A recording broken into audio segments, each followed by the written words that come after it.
Bonjour à tous et bienvenue sur Chronique du blindage. Donc seconde vidéo sur le montage des garde-boue en photodécoupe pour ce T3485. Alors c'est montage des garde-boue plus tout ce qui va avec, préparation des pièces, enfin etc. Donc la dernière fois on avait préparé la caisse, on avait découpé les garde-boue en plastique. Procéder au ponçage de ce qu'il y avait à poncer, et puis donc j'avais collé le dessus de caisse sur le bas de caisse, et donc on était arrêté à ce stade. Donc ce que j'ai fait depuis, rien d'extraordinaire, si ce n'est que j'ai un petit peu mastiqué mes jointures. J'aime bien toujours me remettre un peu de mastic dilué pour vérifier un peu mes assemblages et puis repasser un petit ponçage. Donc voilà où on en est. Donc globalement en volume on est toujours au stade où on en était le dernier coup. Et par contre voilà, ce qui a simplement changé, c'est la vérification des divers assemblages. Voilà, donc en fait ça je l'ai déjà montré dans d'autres vidéos, je mets juste un peu de mastic, ça fait vraiment ressortir les détails, et puis ça permet de poncer les petits défauts de colle ou ce genre de choses qui ne manquent pas d'arriver. Donc c'est surtout au niveau des deux plaques arrière ici que l'assemblage est un peu plus délicat, donc il faut bien respecter les lignes de joint, tout ça, il y a beaucoup de lignes de joint, c'est des plaques qui se déboulonnent. Donc faut regarder un petit peu sur des photos d'engin réel, et ça permet de voir là où on doit avoir un joint qui est bien visible, un gap, et là où on ne doit rien avoir du tout. J'en ai profité aussi pour enlever quelques boulons, comme ça se voit assez souvent. Au fil des montages, il y a des boulons qui se perdent, et on s'aperçoit souvent qu'il manque des boulons lors du remontage de la plaque de blindage arrière. Voilà, donc on va continuer. Aujourd'hui on va rentrer dans le vif du sujet parce que on va parler photodécoupe. Alors je récupère ma petite plaque de travail, et donc voici les éléments photodécoupe que je vais avoir besoin. Donc moi ce que j'aime bien, c'est déjà dégrapper les pièces qui vont me servir au montage de l'assemblage en cours. Donc j'ai repéré déjà sur le plan ce dont j'allais avoir besoin, donc bien sûr les deux garde-boue principaux qui sont ici. Je vais également monter les garde-boue arrière. Par contre je ne monterai pas les garde-boue avant, étant donné que c'est un engin qui évoluera durant la bataille de Berlin.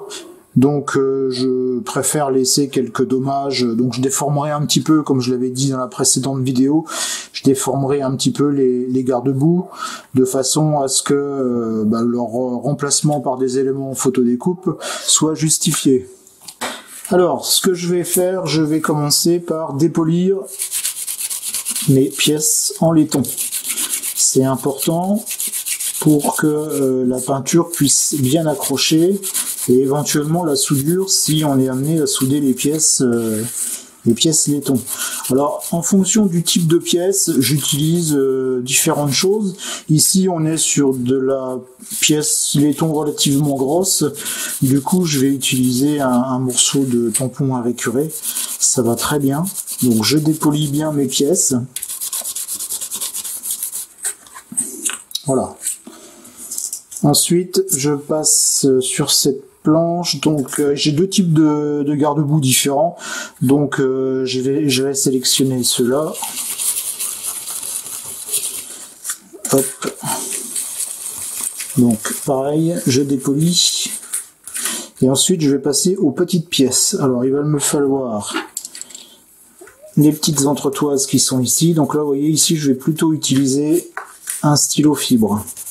Donc systématiquement je fais les deux côtés, bien entendu, je peux même donner un petit coup ici, ça fera pas de mal.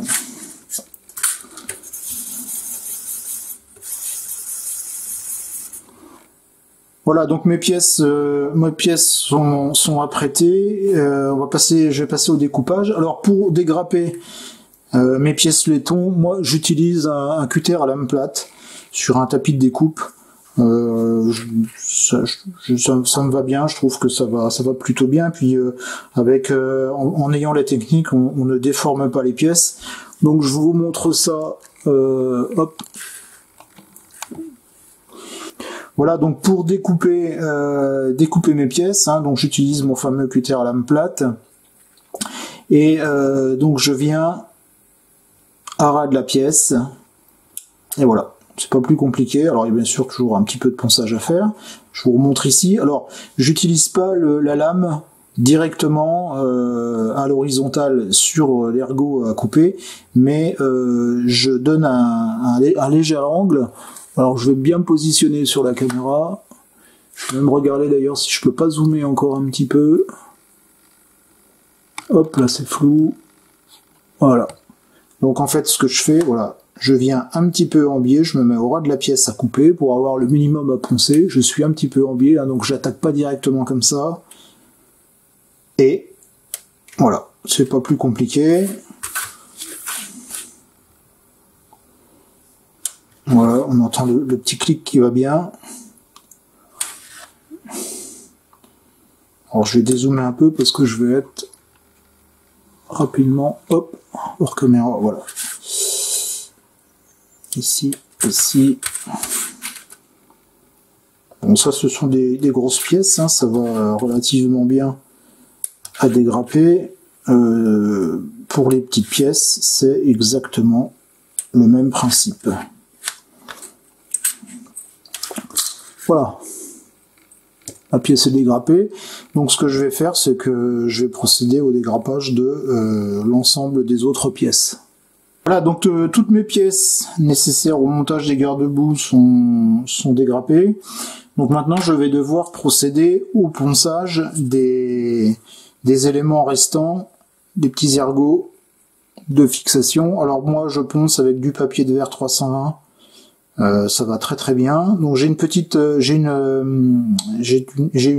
Bruxelles avec laquelle j'ai meulé l'extrémité de façon à avoir quelque chose de plat, suffisamment de surface pour l'appréhension des pièces.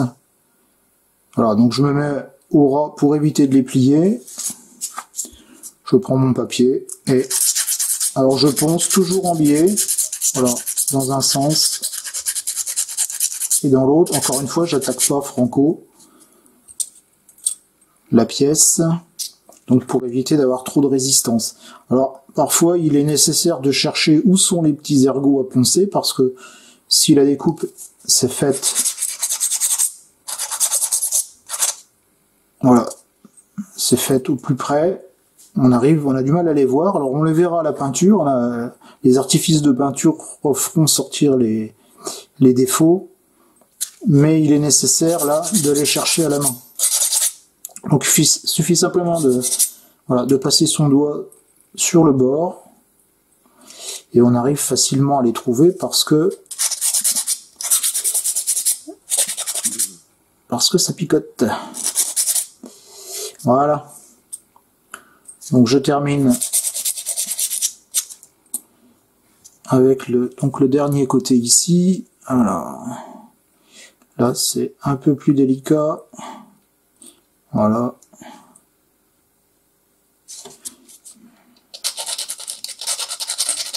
Alors vous voyez, je l'avais déjà expliqué, hein, moi j'aime bien travailler aussi avec des morceaux de papier à poncer parce que je leur donne exactement la forme dont j'ai besoin pour aller poncer à l'endroit qui m'intéresse. Et ben voilà, ça c'est fait. Ah, il me semblait bien que j'en avais oublié un ici.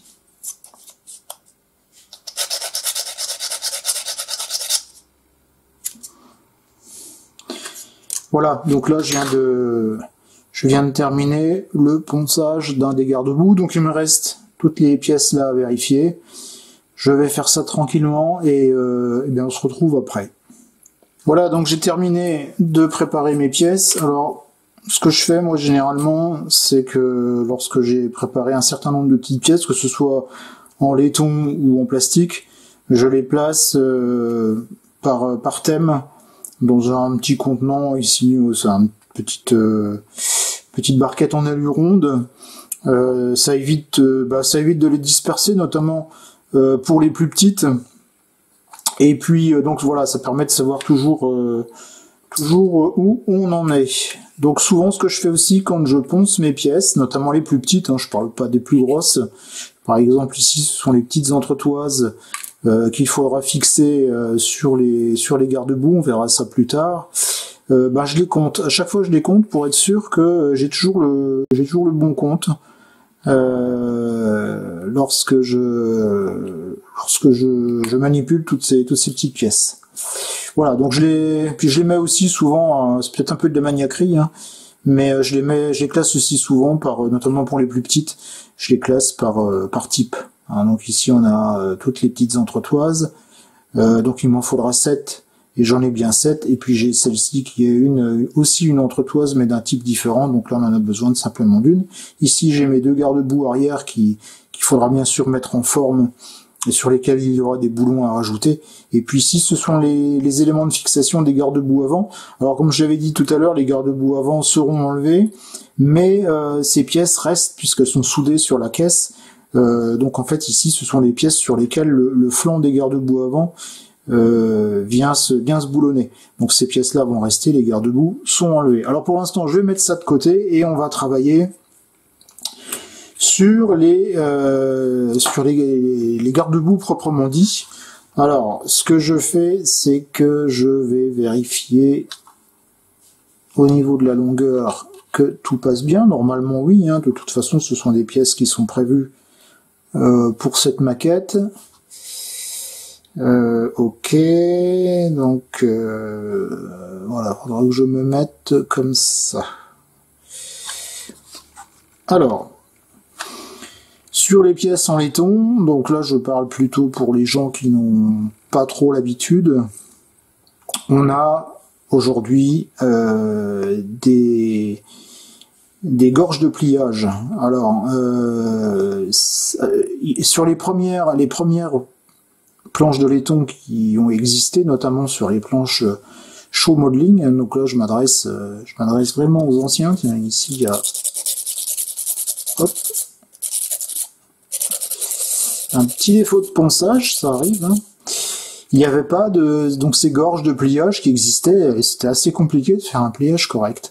Aujourd'hui, les fabricants nous proposent des gorges de pliage, donc on sait exactement là où on doit plier, et puis donc ça facilite le pliage, notamment ici où on a juste le rebord du garde-boue à plier, donc c'est juste une petite surface qui sera quand même, vous verrez, assez difficile à plier, mais comme on ne désire pas obtenir quelque chose de bien droit, au contraire, si le garde-boue est ondulé, ce que moi je veux obtenir, ça n'en sera que plus réaliste.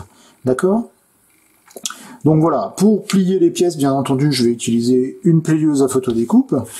Donc je vais utiliser ma vieille plieuse, je dois m'en racheter une depuis déjà un moment, je vais vous expliquer pourquoi, tout simplement parce que celle-ci ne me donne pas véritablement satisfaction, tout simplement déjà parce qu'elle est un petit peu petite.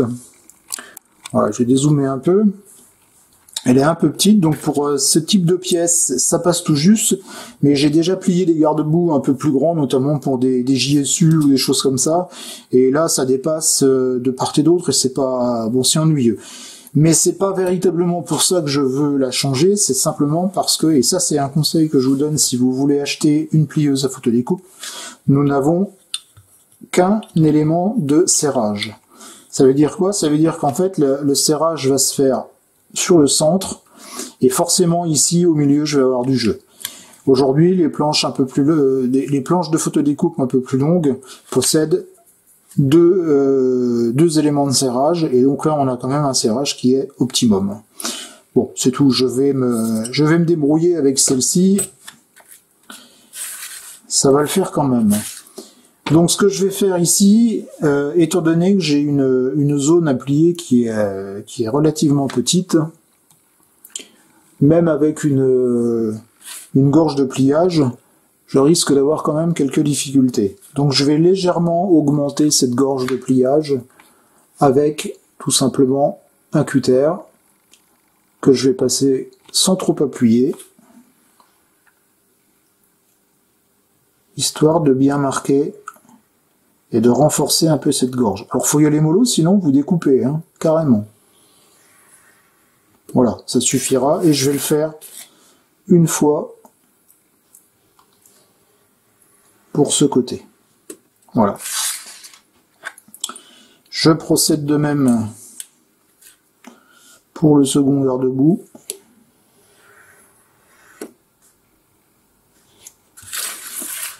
Et ici, 2 passes.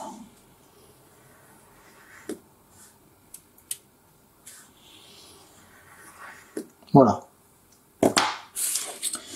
Allez, on y go. Alors, je vais dézoomer un petit peu. Hop. Je vais peut-être enlever ça. Alors, je vais commencer. Donc, il y aura bien sûr 2 pliages à réaliser sur la pièce. Donc, je vais commencer par le pliage du bord du garde-boue. Alors, je positionne ma pièce au mieux. Un petit peu ici, voilà. Et je serre. Donc vous avez vu, hein, je positionne ma pièce, je la règle, j'appuie pour la maintenir en place et je serre. Alors en plus de ça, vous voyez, ce qui est ennuyeux, c'est qu'ici là, je suis quasi à la perpendiculaire avec ma pièce. Ça veut dire que ça va être un peu gênant pour effectuer le pliage. Donc c'est pas bon, c'est une vieille plieuse, hein, que j'ai acheté, je sais plus où j'ai vu ça, mais que j'ai acheté il y a quelques années, et franchement elle est vraiment plus optimum aujourd'hui, il y a beaucoup mieux sur le marché. Voilà, alors pour plier, on procède de la façon habituelle. Alors on ne procède pas au pliage d'une seule traite, hein. On y va par petits à-coups.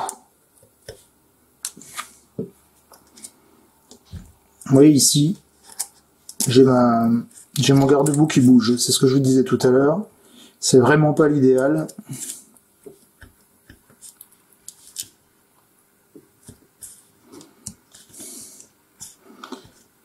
Je serai obligé de terminer d'une façon artisanale.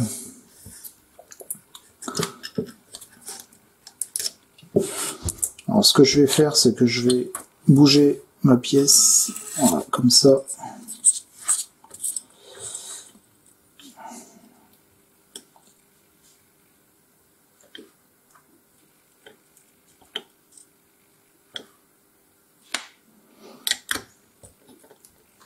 Voilà, en la ramenant un peu par ici, ça va un petit peu mieux.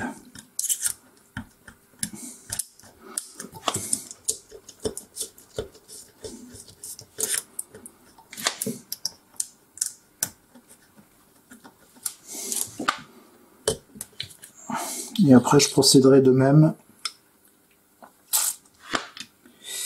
pour l'autre côté. Vous voyez, avoir une plieuse trop petite, c'est vraiment pas l'idéal. Voilà. Faut y aller par tâtonnement. Voilà, je vérifie si la caméra en voit bien. Je vais peut-être zoomer un peu. Hop.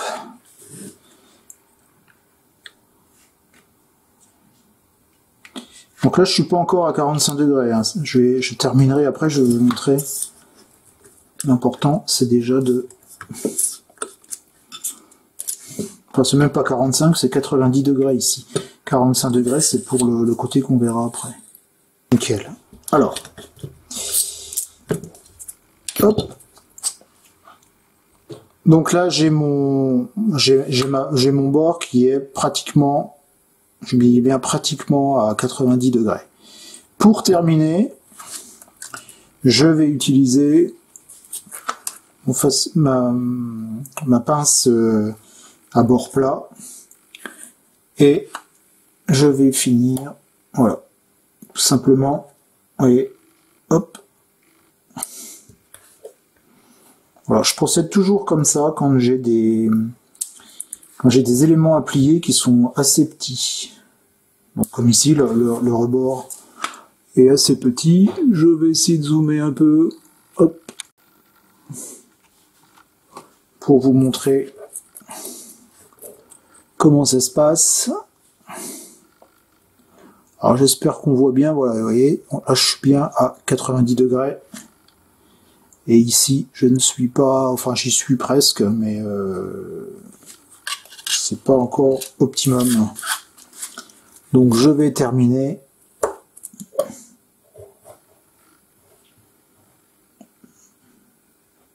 Voilà.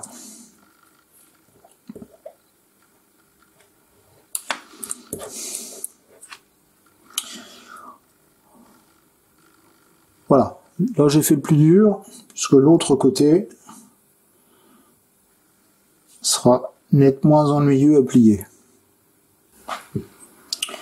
Voilà, donc maintenant je vais plier le côté qui globalement doit être plié à 45 degrés.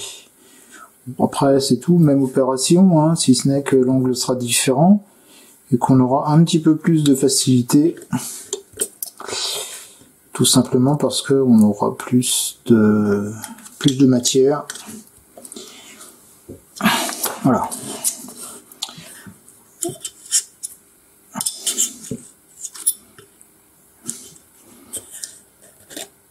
Bon, j'ai toujours le même problème, mais étant donné qu'il y a plus de surface en contact avec ma lame, j'ai un peu plus de facilité pour le pliage.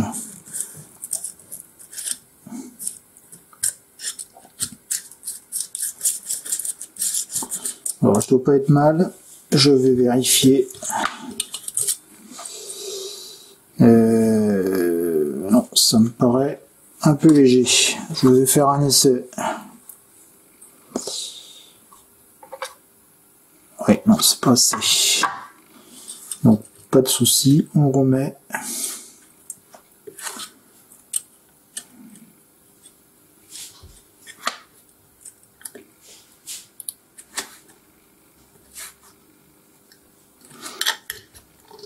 Je resserre et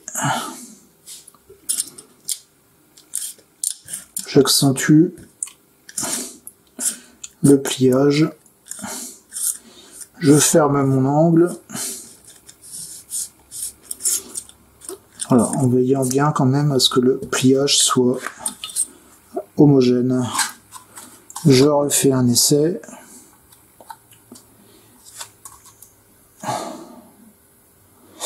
Et là, c'est plutôt pas mal.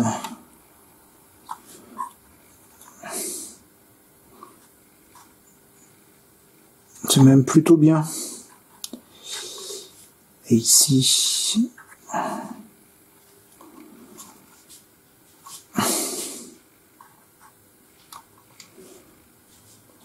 Allez, c'est bon.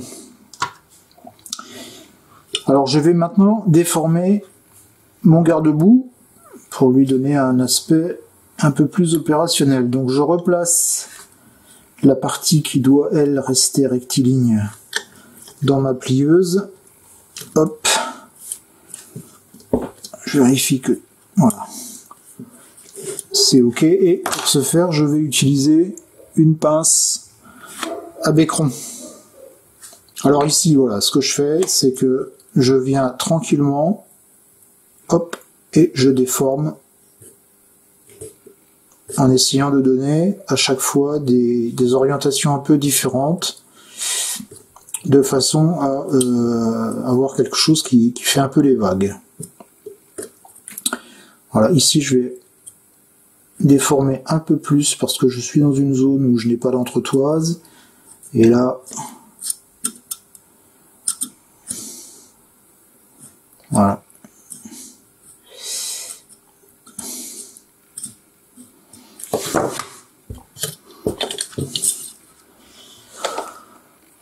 Donc voilà ce que ça donne, hein. Ça c'est du brut de fonderie. Je reprends un petit peu avec ma pince.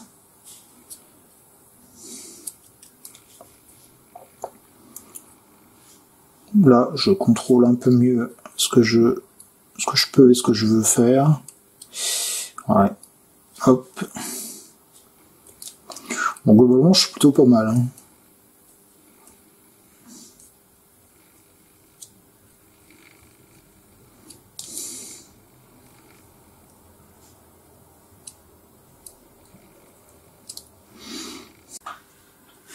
Alors maintenant, je vais procéder au pliage des garde-boue arrière. Alors, on va en faire un ensemble. Donc là, de toute façon, le principe est le même, si ce n'est que... Alors, hop, je vais utiliser cette fois ma petite plieuse. Elle va beaucoup mieux. Alors pareil, ici, j'ai, sur cette partie-là, un angle d'environ 45 degrés à réaliser.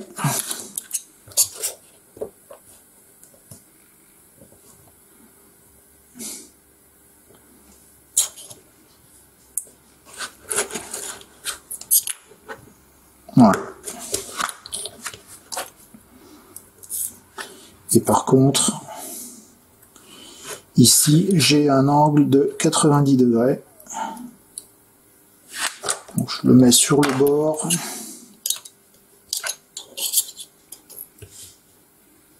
Et voilà, je plie. Impeccable.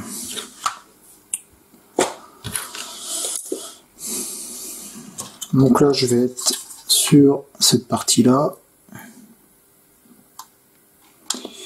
Si je la positionne, ouais, c'est bon. Je vais juste un petit peu à reprendre ici. Voilà. Et je déforme un peu mon garde-boue. Encore une fois,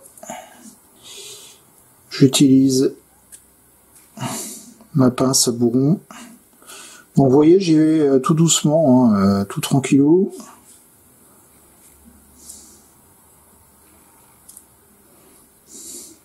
Et à chaque fois, je modifie les angles.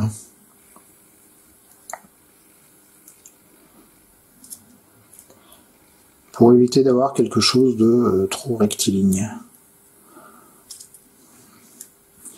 Voilà, donc j'y vais quand même mollo, hein, je vais pas... Voilà, c'est très bien. Pas la peine d'en faire plus. Donc voilà ce que ça donne. Vous voyez, j'ai quelque chose de pas trop abîmé, mais suffisamment quand même. Voilà, j'ai terminé la mise en forme de l'ensemble de mes pièces. Donc j'ai fait les autres garde-boue, hein, j'ai fait l'autre côté et donc j'ai fait l'autre garde-boue arrière. J'en ai également profité pour plier les petites pièces qui iront sur l'avant. Donc voilà ce que ça donne au niveau des garde-boue arrière. Donc c'est important d'avoir des pièces, alors pas trop déformées. Après ça dépend ce que vous voulez recréer, bien entendu. Hein. On a parfois des choses extrêmes, mais voilà, ici je voulais quand même quelque chose d'un peu endommagé, mais qui reste, qui garde quand même sa forme plus ou moins originelle. Et donc voilà pour les garde-boue de côté.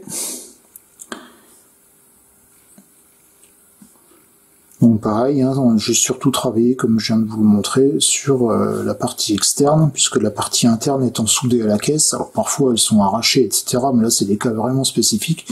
Là j'ai fait bien attention de conserver quelque chose de rectiligne sur la partie en contact avec la caisse, de façon à pouvoir procéder au collage.